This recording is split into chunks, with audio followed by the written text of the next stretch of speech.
Para sa akin po, music is life. Ako po ay kasalukuyang nag-aaral po sa one of the law colleges po sa Manila. Para sa akin, dahil nga patanda na po tayo, hindi na tayo pabata, kailangan natin mag-acquire more knowledge po para to share. Some people know po na lawyering is critical and it's very hard to do at the same time. So para sa akin, gusto kong maging lawyer na may music pa rin. Ayaw kong alisin yun. Sobrang laking tulong po ng music sa buhay ko, sa family ko, sa pag-aaral ko, at sa development ng aking pagkatao. If that is music, stay with it, be developed by music. Hi, I'm Steve De Los Santos, 25 years old from Camarines Sur.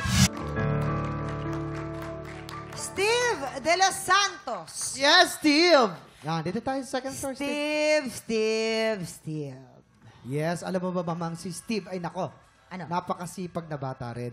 Dahil ang kanyang mga magulang at siya naman ngayon ay, siya ay anak na magsasaka. At ngayon, yung dating sinasaka nila, before hindi sa kanila lupa, ngayon lupa na nila yon.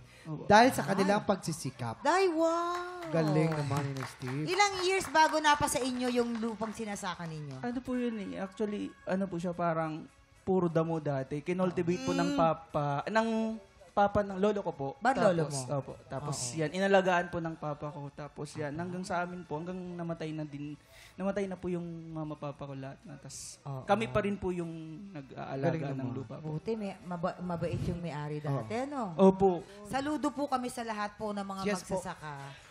Maraming salamat po sa sipag at tiyaga ninyo. Kasi kung wala po sa inyo, wala kaming kakainin.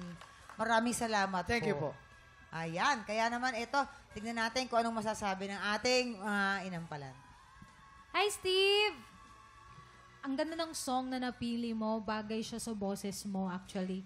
Napansin ko lang yung pasok lang, medyo sana mas pulido, mas sure lang.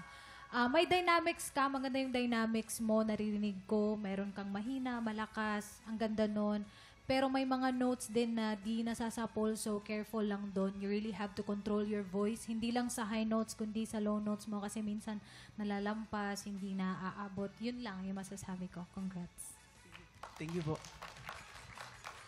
Steve, ayan, una sa lahat, I appreciate yung tapang mo to attempt to recreate a classic piece. Itong Ikaw Lang Ang Mamahalin, isa yan sa mga kantang mahirap ng baguhin. May mga kanta na very limited ka in a sense kasi yun na yung tumatak. Kumbaga kung meron tayong babaguhin, more of yung approach, yung dynamics, kung saan ka hihina, kung saan mo mas i-emphasize yung kwento ng kanta. For me, hindi naman naging OA yung pag-attempt mong baliin yung ibang parts ng song. Siguro kung meron akong napansin, it's more of yung pagiging accurate sa tono.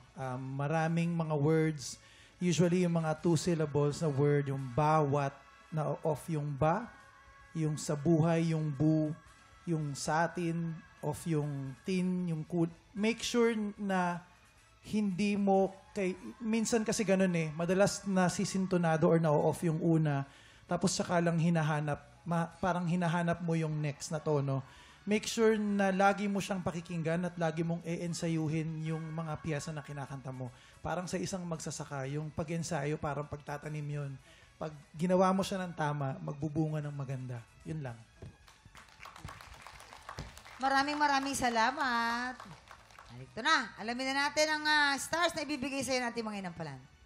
Steve, ito ang stars ko for you.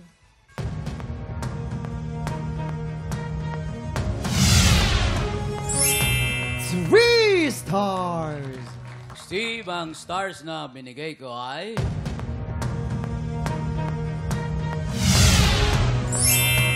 2 stars! Kuya Kim! Maraming salamat, Jason. Mamaya na po natin ipapakita mga scores ni Daryl. Si Michael po ay merong 6 stars, si Steve naman ay merong pong 5 stars. Alamin natin mamaya kung sinong kalahok ang hahamon sa ating kampyon. Pero bago yan, tuloy-tuloy pa rin po ang paghahanap namin ng mga Pilipinong may pusong kampyon. Yayain ang lahat ng kamag-anak at kaibigan yung palaban sa kantahan at mag-audition na. Please watch this.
Tropa, pinanood mo hanggang sa dulo itong video na to, very good ka! For more happy time, watch more TikTok Clock videos on our official social media pages and subscribe to GMA Network official YouTube channel.